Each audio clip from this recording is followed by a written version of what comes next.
communities, and I'm just going to hand it right over. Thanks, Amanda. And hi, everyone. Thanks for having me today at the Brand Battle for Good.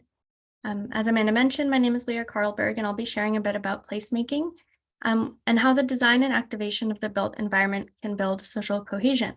That is the way we build and use spaces like parks and plazas and our other favorite spots in our communities that have really big implications on our social connections and ties.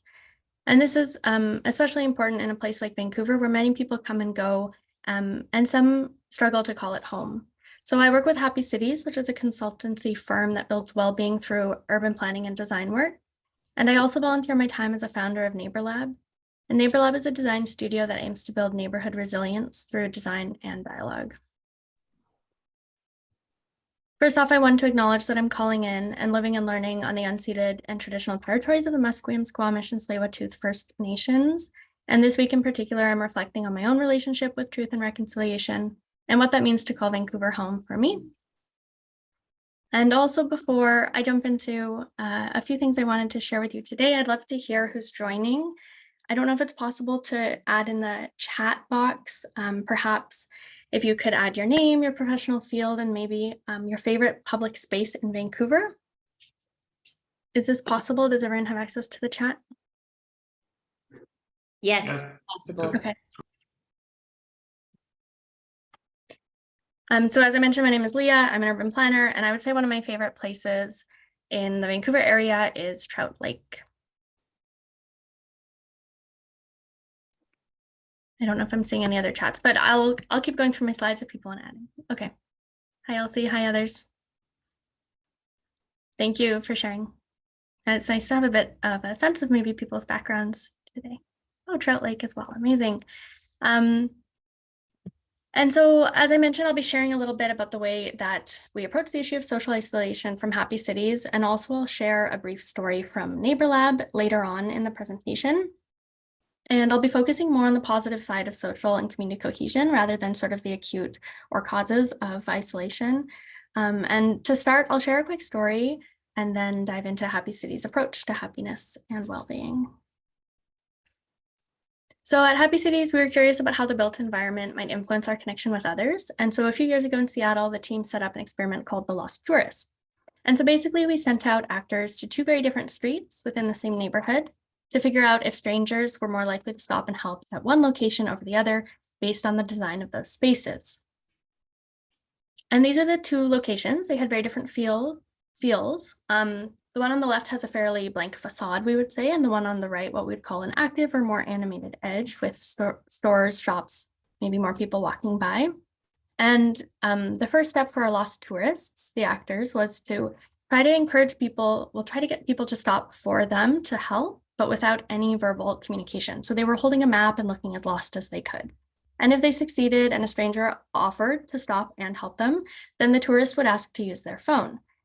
And then after that, if it was going well, the tourist, the actor would ask that and mention that they're totally lost still and ask if they would mind just taking them there a few blocks away. And the results were really remarkable. Strangers were found to be 4 times more likely to stop at the active wall for the lost tourist. And nobody at the blank wall said yes to sharing their phone or walking the tourist to their destination.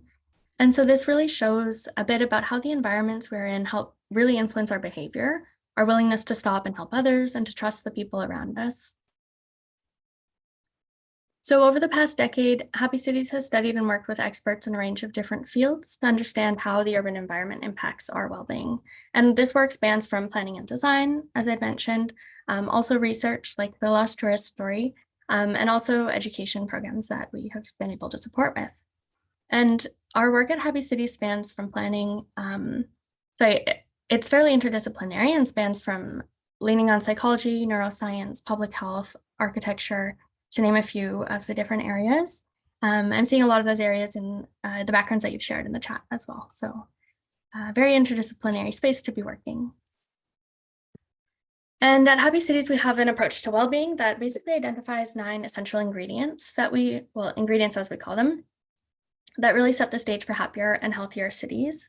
And I won't have time to dive into each one of these ingredients, but there's a few in particular that set the foundation for social connection that I wanted to touch upon. And so specifically in the conversation that's relevant today for you and for us today about social isolation, these three ingredients are sociability, meaning, and belonging, and how spaces can foster these things. And so by sociability, I'm referring to opportunities for positive social encounters that bring people together. For example, safe, positive, trust-building interactions. And you can think, for example, parks and playgrounds do this really well, often with families, but also people of different backgrounds who can come together in spaces where they otherwise might not be meeting. And by meaning, I'm referring to unique identity that's fostered when people can co-create spaces or take ownership of spaces. And so a few examples of how spaces could be really meaningful is if someone's able to organize a block party or even do something as simple as, watering a tree in the street after a hot day and feeling a sense of agency for where they're living or staying. And by belonging, we're thinking about how communities can be welcoming and inclusive for people of all backgrounds. And I think one small way of seeing belonging in a community would be feeling comfortable introducing yourself to a new neighbor and welcoming them to the neighborhood. So Happy Cities has worked and studied this relationship between design and well-being all across the world, but some of the most interesting projects, I think, has been right here at home in Vancouver. And I just wanted to touch briefly upon some of the challenges that we're facing here in Vancouver that aren't unique necessarily to Vancouver, but to this context, the urban environment, the region, and some of these challenges I'm sure that you've been chatting about today and will continue to be learning about in this space with the brand battle for good. But I'll just touch upon a few of them that I thought would be worth mentioning. And so some of these include public spaces and a lack of diverse and accessible public space. Often in public spaces, women are underrepresented as well as younger youth. And ideally, public spaces should be able to meet the needs of a variety of people and accommodate those different user groups. Next, I just want to touch upon loneliness, of course, a big topic of the day today. The Vancouver Foundation reported in their Connect and Engage report that 1 in 4 residents feel isolated, 1 in 7 feel lonely. And so, of course, that's a huge topic for us here in Vancouver. I also wanted to bring up the topic of public engagement and how traditional planning processes unfold in the city like Vancouver.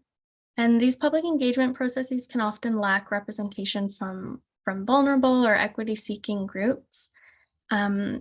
So examples of this type of public engagement might include a traditional open house or traditional survey, which really tend to overrepresent certain privileged or louder voices. I also wanted to touch upon the need for affordable and adequate housing, which of course is sort of front and center and really ties into some of these other challenges that we're facing here in Vancouver. With housing, you can think about a neighborhood and try to think about all the different stages in life. Is this a neighborhood where you'd be able to find housing that's appropriate and comfortable and safe for a child? Would you be able to remain in that neighborhood on a university student budget? Is that somewhere you would want to start a family, be able to retire, so on? And with housing, of course, we have to think about meeting various income levels and addressing needs of those in more acute or financial hardship. Contributing closely to the housing crisis, I also want to touch upon land use policies and how some of these policies in the field of urban planning can really impact the neighborhoods that we live in. So many perhaps outdated land use policies might restrict zoning or shape residential neighborhoods with pretty significant barriers. Barriers to social connection, barriers to being able to age in place. Some of these barriers, for example, neighborhoods might develop over time to be incredibly car dependent, and people might find themselves commuting long distances. These types of physical environments in the neighborhoods we live in have a big impact on the quality of our life and our personal relationships. And then, of course, I'll also mention COVID as a barrier with additional stressors to work and different opportunities that people have noticed. I do think, though, through my work experiences, that humans are hardwired to collaborate and innovate, especially if there's collective struggles like COVID. I think there's been some really beautiful little gems emerging of how people have been able to collaborate and think about their communities in new ways. Really quickly, I wanted you to think about your favorite space and maybe think about some of the challenges that space is facing. Think about perhaps if it's exclusionary and who's using the space or who's not using the space. and why that might be. And I encourage you to think about this the next time you're in the space as well. So real quickly, I think that there's 5 minutes. So real quickly, I'm just going to mention a project that Happy Cities did when COVID hit, which was to develop a pandemic recovery toolkit for cities to liven and reimagine their main streets. And a goal of this project was to encourage social connections, really as a predictor of happiness in communities.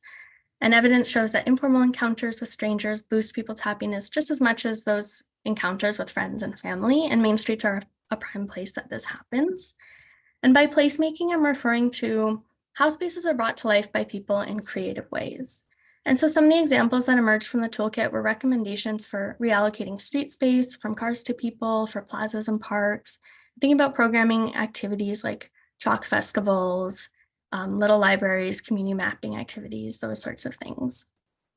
And so this brings me to an example of placemaking with Neighbour Lab, Neighbour Lab being the design studio I had mentioned earlier.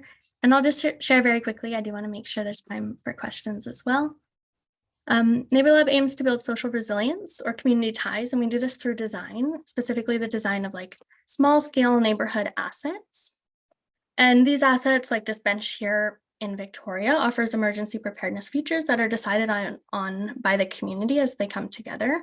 So for example, this installation here offers a solar charging phone station. And I just wanted to note that design is sort of a secondary outcome of our work at Neighbour Lab. Our main goal is really to bring people together for dialogue. And so our big successes aren't the structures themselves, but rather in hearing neighbors exchanging contact information or deciding that they're going to walk their dogs together. And one really celebratory moment was after the installation of our first project, one of the neighbors decided to make paella for the block. So it was like as much paella as I've ever seen. I think it fed 20, 30 people. And it was a really beautiful moment to see how design and the processes of design can help bring people together. So from my work with both Happy Cities and Neighbour Lab, I would just highlight one key takeaway, being that the built environment sets the stage. And that is to say the policies in the city shape the built environment. And this is sort of a foundation. The built environment can lend itself to being conducive to social connections or not. And to clarify, I don't think that means that the built environment determines outcomes of social cohesion or social isolation, but rather the built environment can lend itself to opportunities for people to come together. And just as easily, it can create massive barriers to those connections. So in the end, I would say it's really the people in the community who take ownership of a space, animate the space with their activities and their uses, and also are often the ones pushing for policy changes or design changes to really reflect the needs or uses that they'd like to see in that space. So thank you so much for your time. I hope I didn't power through that too quickly. I think the timing worked out okay, and I hope if there's any questions, I'm happy to answer them. Yeah, thanks, Leah. I think we have a minute for Okay. if anybody has a question, you could feel free to unmute yourself. Come on, somebody. One question. Nobody? Going once? Going twice? Okay. All right. Thank you, Leah. I've got a question. Okay. So one of the things you talked about was underrepresented demographics in engagement. Is there a responsibility for those of us who are more represented to speak on behalf of those who are underrepresented? Oh, that's a really interesting question. I think there could be a responsibility in inviting and ensuring that spaces are open or that people feel invited and welcome in certain ways. I don't know how appropriate it would be to try to speak on behalf of other people, but to definitely make sure that they're invited and welcome in the conversation. And I think part of that is even reassessing how we're hosting public engagement. You know, if we're hosting something in the evening time, then you can't come if you have family, like small children, then that's going to be exclusionary for those demographics. So I think it involves a thoughtfulness of our approach and sort of continued learning on how to best engage and invite people to a conversation.